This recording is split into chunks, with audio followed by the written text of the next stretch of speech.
જામનગરના ગોકુલનગર વિસ્તારમાં રડા રોડ પર એક વિચિત્ર અકસ્માત સર્જાયો છે। આ અકસ્માતમાં યુવાનનો ભોગ લેવાયો છે। વધુ એક વખત રખડતા ઢોરને કારણે જીવલેણ અકસ્માત સર્જાયો છે। આ અકસ્માતમાં જામનગરના કોળી સમાજના અગ્રણીના પુત્રના મોતના જીવલેણ અકસ્માતને કારણે કોર્પોરેશનની નીતિઓ વિરુદ્ધ રોષ જાગ્યો છે। જામનગરના કોળી સમાજના પ્રમુખ વનરાજભાઈ પારેજિયાનો પુત્ર મયુર GJ10 CR 6902 નંબરનું એક્ટિવા લઈ રડા રોડ પરથી પસાર થઈ રહ્યો હતો ત્યારે તેના સ્કૂટર નજીકથી એક ઢોર પસાર થતું હતું। આ ઢોરને તારવવા તેણે પોતાનું એક્ટિવા રોડ વચ્ચે લીધું ત્યારે આ એક્ટિવા એક બાઇક સાથે અથડાઈ ગયું હતું, જેને કારણે મયુર નામનો એક્ટિવા ચાલક રોડ પર ફેંકાઈ ગયો હતો।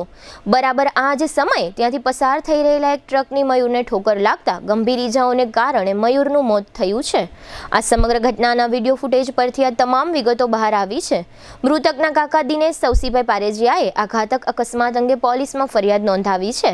આ બનાવ જે સ્થળે બન્યો ત્યાં નજીકમાં સોના ચાંદીની દુકાન ધરાવતા શુભ સોની નામના યુવાને આ અકસ્માત અંગે આપેલી વિગતો પ્રસ્તુત છે। હું જકાતનાકા ગોકુલનગર રડા રોડ ઉપર એક પાર્વતી જ્વેલર્સ નામક દુકાન ચલાવું છું। મારી દુકાનની સામે કાલે રાતના એક એક્સિડન્ટ થયેલું છે, રાતના 10:30 વાગ્યા આસપાસ, જેમાં એક ભાઈનો જીવ વયો ગયો છે માથું ફાટવાથી। એમાં ઢોરના કારણે ભાઈનો જીવ વયો ગયો છે। હવે ઢોર વચ્ચે આવ્યું ને એમની ગાડીમાં ભટકાણું એટલે ખટારાના નીચે એનું માથું વયું ગયું છે।